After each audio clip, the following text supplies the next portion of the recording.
That was the first thing. Haha. Those of you listening to the recording now, we just talked about the program choice form. The link was posted in the comments. I'll post it again now in case you get those along with the recording. And if not, we'll be posting on the Camp Carpenter Leaders page. Read them.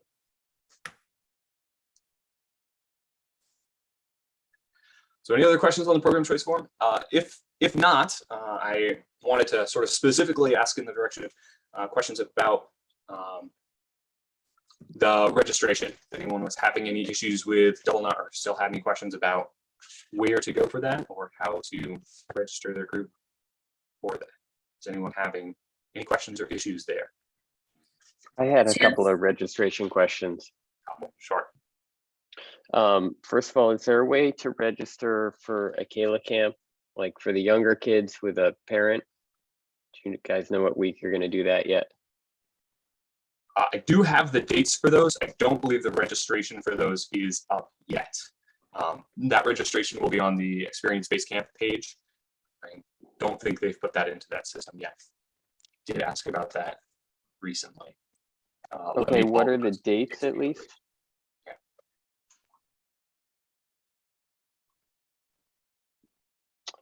Do you have the dates for that, Brent? Just to make sure I have them right.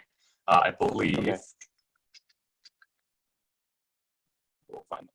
I believe it's not the 4th of July weekend, the weekend after 4th of July, and then the 2 weekends at the end of July as well. Okay.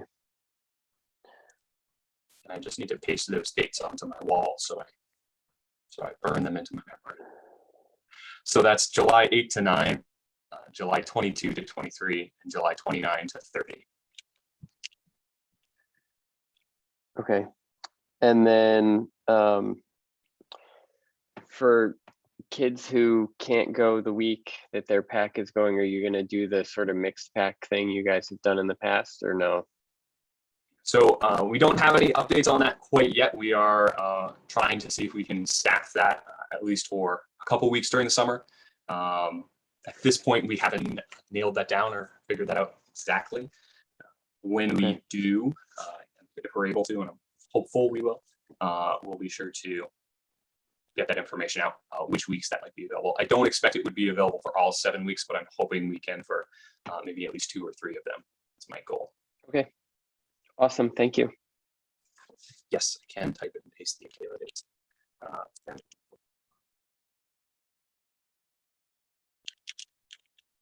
So Brett, when they go looking for it on Granite Base Camp, I'm assuming they're going to be calling it a family camping weekend because that's what the material I've been seeing as opposed to a Kayla camp.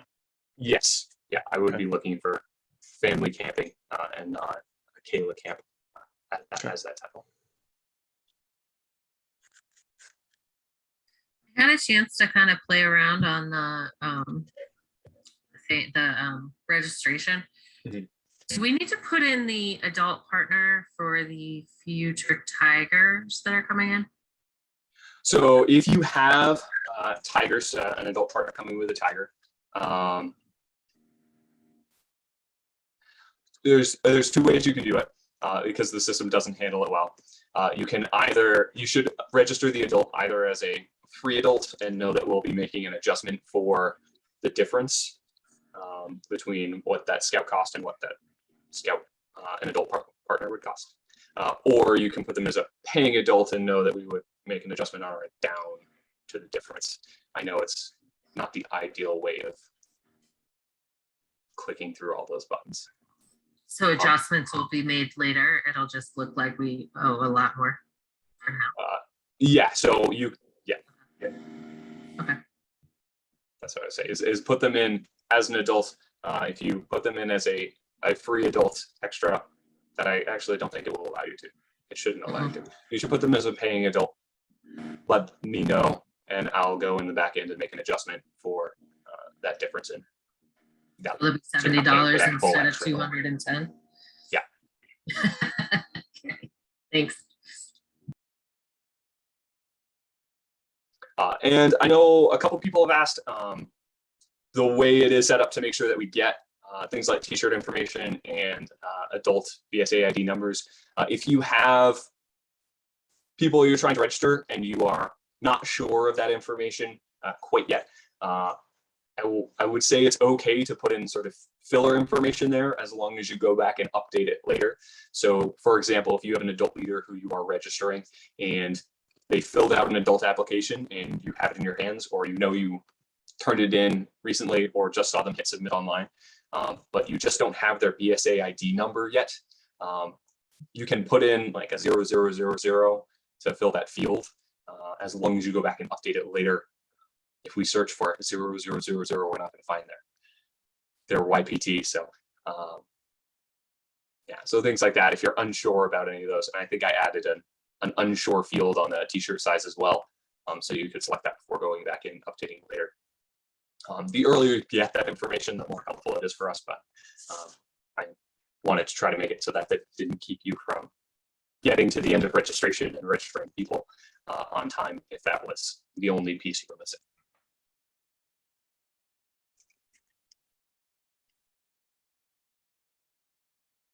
Any other double knot questions, registration questions?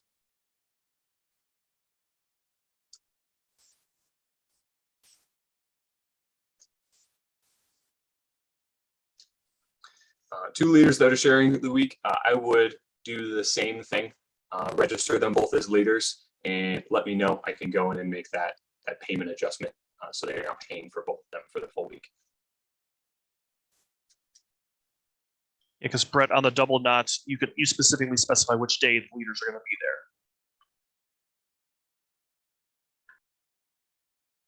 Yeah, so it will be, there should be a checkbox asking you which days they're going to go there. That should show up in the correct order of the days of the week on your end. For whatever reason, when I look at it on the back end, it rearranges the days of the week. No idea why.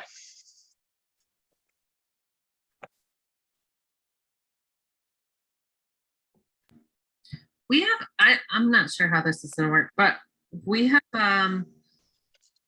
a parent who wants to come with a future wolf. So he'll be a wolf at the time. Should we, will he have to be registered as an additional leader? Is that the way that'll work? Yeah. So he'll go through the leader registration and all of that. Okay. Yeah, so any adults who are coming, any adults who are staying should be going through that registration process, making sure that they've gone through youth protection training and that background check that's a part of the leader registration. Do the adult partners have to go through that as well? They should do that as well. Yeah. Okay.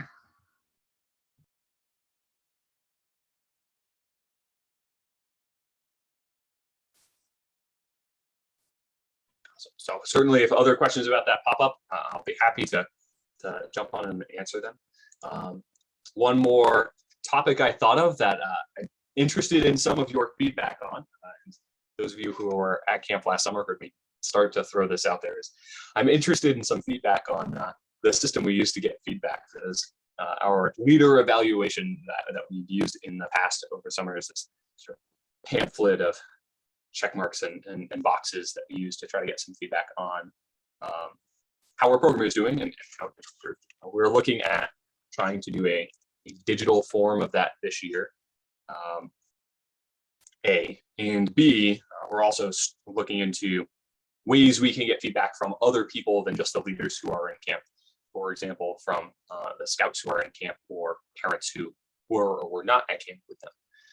And so, curious if anyone has any suggestions on whether the system we used was too in-depth, not in-depth enough, if there were certain things that we think it should have been asking, as we try to build a new version of that. Certainly open to any feedback that people have about how that might have been in the past. I know it was really long ago, and maybe we've just sort of partitioned it away from our memories, but yeah. So first, can you hear me? Yep. Sweet. One thought I just had, Brett, was maybe you do a thing, since you're thinking digital, have a QR code that a scout or a leader or an adult, not a scout because they don't have phones, but they can, after they leave the program area, do a quick, and as they're transitioning from program area to program area, and while it's right on their mind, have that initial like, oh, yeah, this is what worked out really well. Because after 3 days in camp, you think back to that first day. I mean, our first day was wet, so I remember it very well. But there are other days where you're like, what did we do? Oh, Right. yeah. And so it could be a little hard to drum up all that information, and nothing too crazy. Just think like what you might fill out with a form using pictures like happy face, unhappy face, where it's like, hey, how was the environment? Was it clean? Was there like bam, bam? How was it today? And then that can give maybe the immediate feedback and be like, hey guys, this area, what's going on? We need to fix it. So then the next day, if another year comes through, it's like, oh, look how much better, just for that instant feedback. That's a quick thought.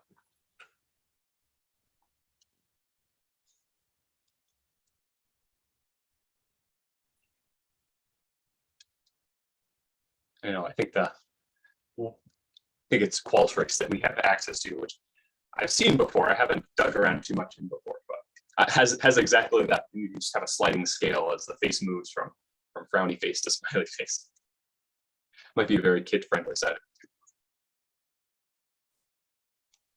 I also liked having the paper copy, so I was able to, me and my fellow leaders, while the scouts were doing their activity, were able to go about and fill out the paper copy as a group after. Yeah, and we may also look at doing something where it exists in both forms. So people want to fill it out digitally, they can't. They want to fill it out paper, they can't to us, and we can make sure that it gets in on the backside too. That's something we might look at doing.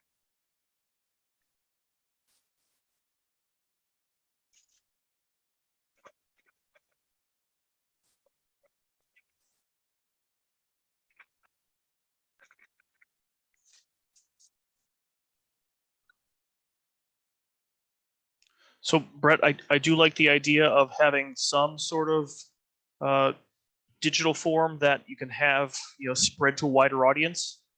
I know, my experience at summer camp, we typically have one leader carrying the evaluation form around. So, if there was something that could be shared amongst the leaders, like say, a web link or QR code or something that could take us to some sort of, Google form or something simple that we could, do on the fly. Especially if people are like doing like free time, potentially splitting the pack up, we could give feedback there without having to necessarily, caucus together. And also, being able to pass things on to parents. I think if they get any sort of general feedback, obviously they're not going to know the details of exactly what's happening in a program area, but if they might get some feedback from their scouts about how they really loved a certain area, and they just can't stop talking about it. I don't know if that's useful to you or not. Or they may just hear them keep talking about that area and still have no idea what's going on there. Well, exactly. So I like that idea. I also, having paper is great because you don't always have your phone or it dies. So being able to jot things down. I understand from your standpoint, going digital makes aggregating all the results a lot easier. And I know I've been in favor of that as well when I've had to consolidate things. Yeah, I think there's a balance we can find between those two there. So I'm imagining that there will be at least sort of 3 versions of this, that the survey that we send to parents, which would probably be after the weekends, like that day or so after scouts come home, would not be the same as the feedback we ask for from leaders, where we might ask more about what's the leader's guide and how is check-in on Sunday and how was med pass, those sort of things that people at camp would be aware of. The parents' guide might ask questions more targeted to what did your scout think about camp, what did your child think about camp, how was the registration process for you, how did you hear about camp, those sort of questions on that side of it. And the scouts maybe just those smiley faces. What was most fun? So there might be sort of different versions to get different types of information from each of those groups. Would have different information to give us.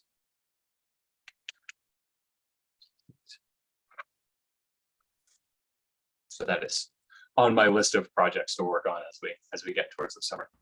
Another thing I'll put out there is sort of related to registration, but not at this year registration system, is we are hoping and have already had conversations about trying to get the registration system for next summer online much earlier.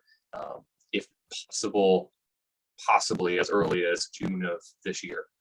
I don't know for sure if we're going to get there, but that's what I'm going to push for, which hopefully means it'll be online by at least August or September, if we can get there, so that groups can start registering in advance and not just waiting along. We know that waiting until March to get the registration form out like we did this year was not ideal. So, I try to push that to the other side of the scale there, and we'll see how close we get. Yep, Brett, I think that's a great idea. And if you do something like that, if you could include a like site reservation type of thing on there as well. So I know there's always questions this time of year. Well, did I turn a registration form in? Did I not last year? Do you still have it on file? If that's already linked to the PAC site or registration somehow, so when the leader logs in for PAC 292, they realize, oh, the information's already there. If there's a way to tag that, might minimize confusion or the inflood of questions you have about, hey, go look this up for me. Yeah, absolutely.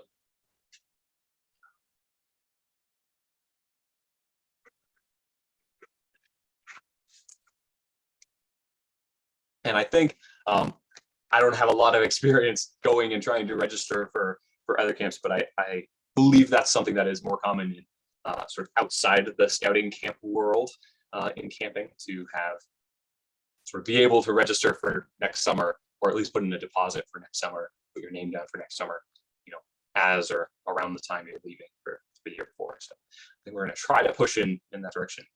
Hopefully we get there. Fingers crossed.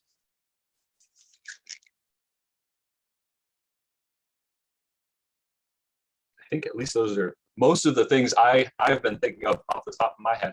Does anyone have any other questions about other camp related things? Issues they're having or excitements they're having? I know I've been to a couple of few packs. They seem excited.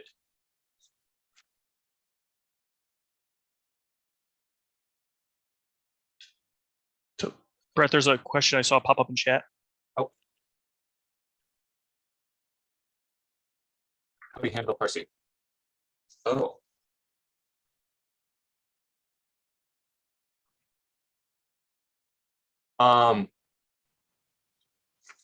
My understanding, my belief of how this policy goes is you only need a signature on Part C. You don't need all. It does not necessarily have to be the same person who prescribed a medication on the other side of the form.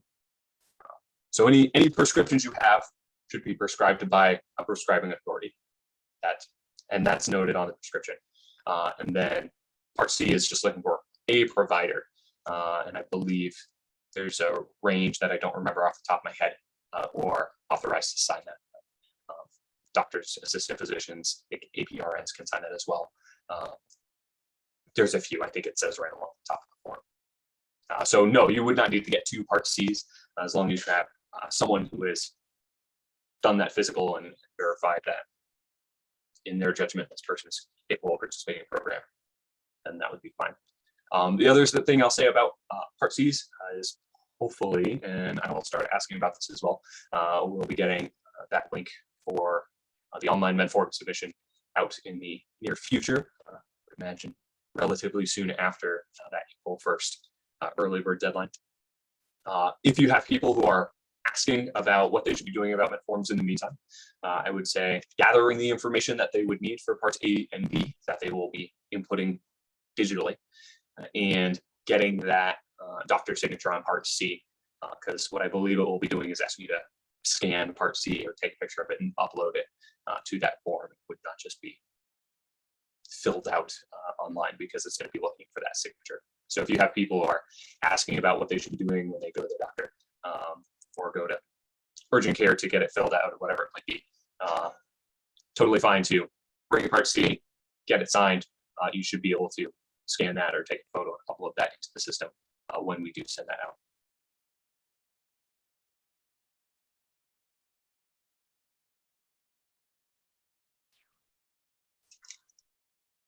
So I have a question about dining hall. Sure. Do we know if salad bar, breakfast bar is coming back yet? We did have a meeting with food service last week, week and a half ago. Time is blurring at this point, but we did meet with food service. They are talking about bringing back the breakfast bar and the salad bar. I have it written down. I have a check mark next to it. They said yes, we're hoping to do that. It does sound like we're having Ed back as our head chef, which we're super excited about. Did a great job last summer. We have 1 or 2 new people, and they're helping as well. Should have the breakfast bar and salad bar. I'm excited about. Scouts are excited about. Staff will be excited about. Leaders will be excited about. Everyone loved breakfast bar and salad bar. It solved many problems. So I'll be excited to have it back. Although it's sometimes terrifying to see that the bowl of eggs that a scout wants away with. It's a future problem there.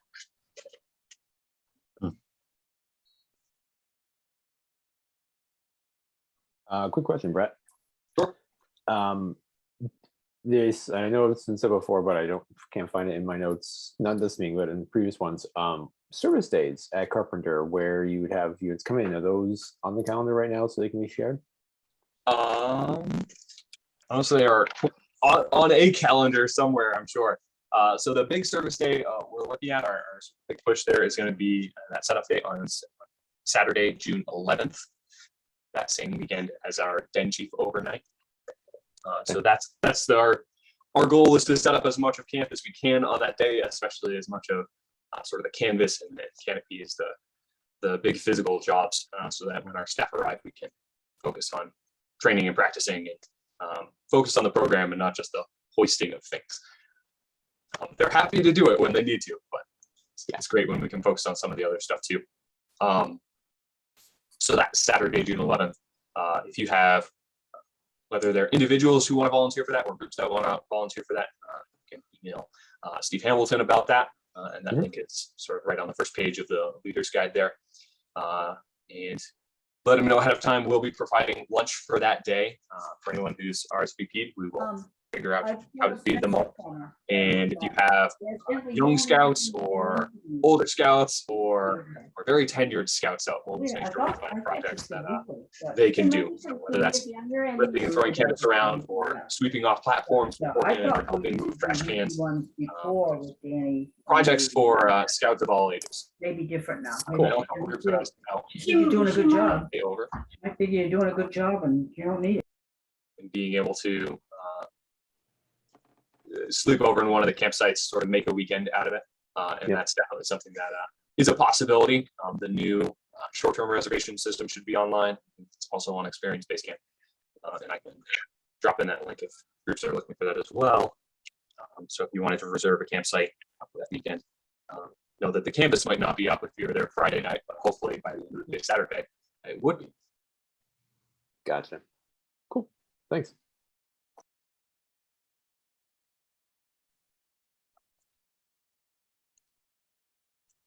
So that link would be right here on the right face. And a couple other links I will throw in the chat in case people are looking for them. No one's asked for them right now. In case they were thinking of it and hadn't asked yet.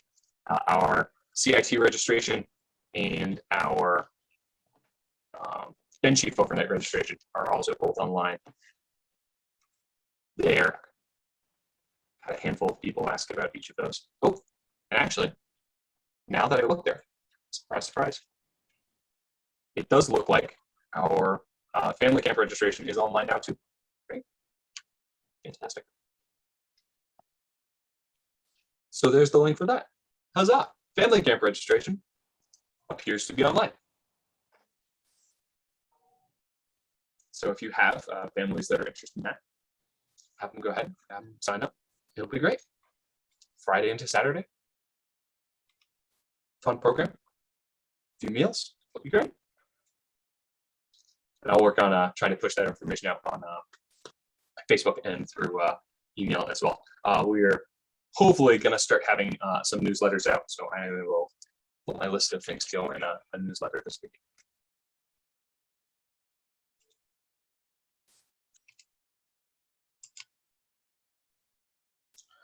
So Brett, how are the staffing numbers looking so far?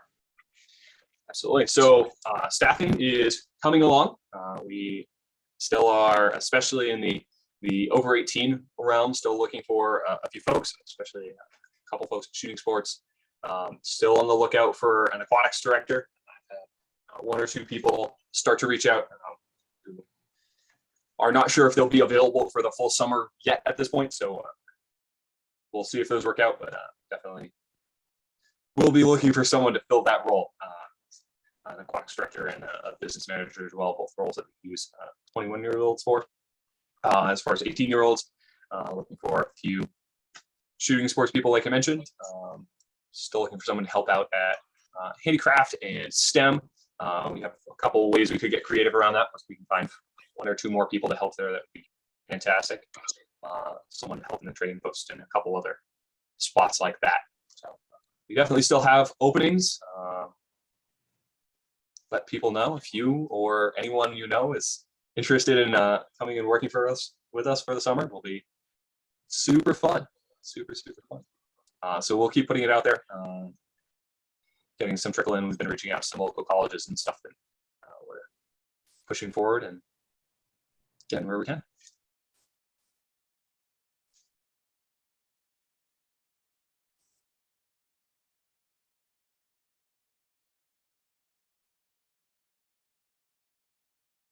I think I've therefore mentioned most of the things I meant to mention. I've mentioned the registrations. We've got all the different links are in chat. At some point, if you can't find one in particular you're looking for, I'm happy to paste again and relabel it. Again, if you are going into double knot and doing anything that doesn't seem to be behaving the way you think it should, let me know. I've tried, especially when it's a like big blinking red issue thing, I've tried to get back to and respond to those fairly quickly. Yeah, we'll go from there. So I've mentioned staffing, mentioned our service weekends, mentioned the program choice form, got that out there. And I think those are most of the updates I have for now. We're meeting with our area directors again on Saturday. We're going to do some more planning. We're going to talk a lot about staff training and how we can make sure we have a great staff ready to deliver a fantastic program for all of our scouts who are coming through this summer.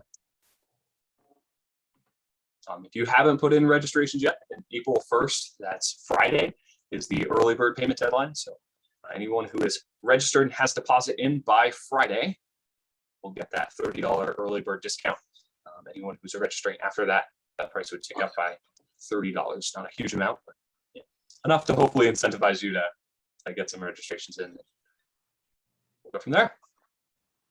Certainly happy to stick around and answer any other questions people have or any more specific issues people might want to bring up in a smaller group. But otherwise, thank you for coming and talking camp. Thank you for taking your time to help make some of the scouting program happen. And let's get those scouts to camp in 91 plus or minus days. Thanks, Brett. Absolutely. So just to clarify, if we want to add somebody after the early registration, we have to go back through the entire process? So you should be able to go back in, like you won't have to start a new registration. You'll be able to get back into that registration. But anyone you're adding to that registration from that point, it should be $30 more. It shouldn't be adding that discount at that point. Automatically? Yeah. And then adventure card people, we can go in later and do that, or how do we? Yeah, so when you add, once you add all the people, screen one will ask who's coming. And then there's like a couple arrows over to us, or what are they doing, signing up for box, where you can add people for the bridge program. And you can add people, flag them with the adventure card. So if you add people to this list saying that they have an adventure card, it'll apply that $50 discount once you flag that. Okay. Okay, thank you. Yeah, absolutely. Oh, the deposit that was made last year, is that the reservation fee or whatever? I mean, I'm new, I don't know anything about that. Is that gonna be in there, or will it be able to be rolled over like we usually do? Yeah, so that typically just gets rolled over. If you wanted to try to apply that towards your registration for this year, you want to reach out to me or the office, and we'll make sure that that gets the right person to try to do that. But typically what groups do is sort of just leave that and move it forward year to year.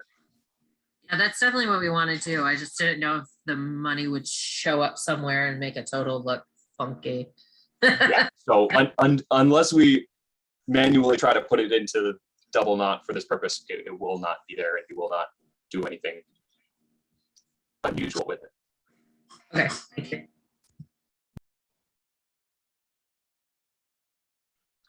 So Brett, this is a PAC specific thing. Sure. I sent you an email a couple days ago. You could ignore that email Oh. because Josh Boucher got back to me. Okay, So I sent the same information to him because I had heard that he had taken care of the issue. So he confirmed it. So it's about somebody paying for a scout fee, and I just wanted to make sure that he got credit for it on our account. So we're good. perfect. I knew there was that email sitting there, and I knew you'd either ask it or I would get to it before I went to bed. So that's Yeah, no, you're resolved. good. That's good.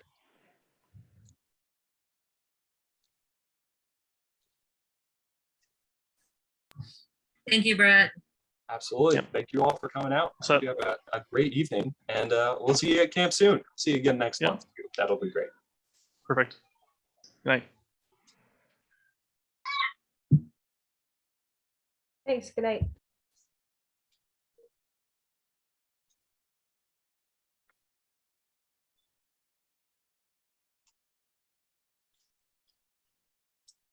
Real quick question, Rick. I have Sure. someone that got a $50 credit from filling one of those pages for pancake mix. How do they go about redeeming that? Just say, hey, they got it, or is council going to send us a check for that, or what's happening?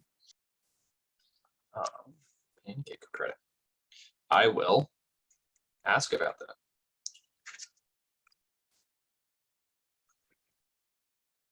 And that's pack 186 there. Yes, thank you. I think what I think will happen is I think we will put it in on the back end as a credit to the account, but I will ask around and make sure of that. I know it's going to be a question that they have. Same with those the part Cs, how it's going to be electronical. Are you going to have a list of who's submitted them and if they're accepted at that point, or do you still want us to still try collecting all 3 parts? So my recommendation is for packs and leaders for packs to at least collect parts A and B. It wouldn't hurt to have copies of part Cs from families as well, but I would at least collect parts A and B if you can, just because I'm not sure if we, from a camp standpoint, will be able to give that to you once they're at camp. So if you have those from families and you have them with them, then you're set there. It's not necessary for you and the leadership level to have RCs, but if you want to collect those from families, so you have them, say, for other events or just to be sure. Just want to be prepared so that we get there and all of a sudden, oh, we lost your C somehow. I don't know how, or it's not recognized on the system. And all of a sudden they're there ready to go camping. They can't go camping. I'm always thinking, what if, you know? Yeah. Oh, absolutely. It's a good thing to do. And I am hoping there should be a way for us to be looking for people who have or have not filled that out, and to be able to send them reminders to say, hey, by the way, this isn't here yet. Also a suggestion, if you're doing a parent evaluation, if you're getting those email addresses for those class part C, that's a great opportunity to use those emails to send out your form to the parents or whoever, so that you get your feedback that way. Just send them mass Google form to them through that. You already collected the information, why not use it? Sure. Yeah, and I'm imagining we should be getting parent contact email with most of the scouts who are being registered in Double Knot already. So somewhere between all those lists, we'll try to get that to as many people as we can. Awesome. Yeah, I plan on doing all my registration stuff after this Wednesday. Make sure I get everybody that's wants the early bird. Awesome. And it looks like we've got 14 scouts, I guess. Nice. That's great. That's great. The more emails I see this week saying that 14 more scouts are registered, the happier I will be. Thank you very much. Absolutely.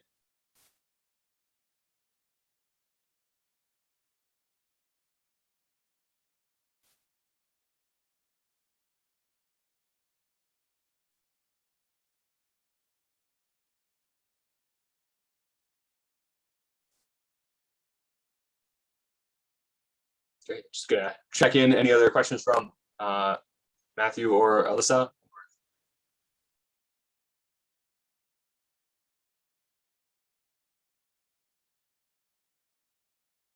Cool. If not, if you're there, I'm gonna sort of pop back to the main room and follow me there if you still have more questions, or have a great evening, and I'll see you later.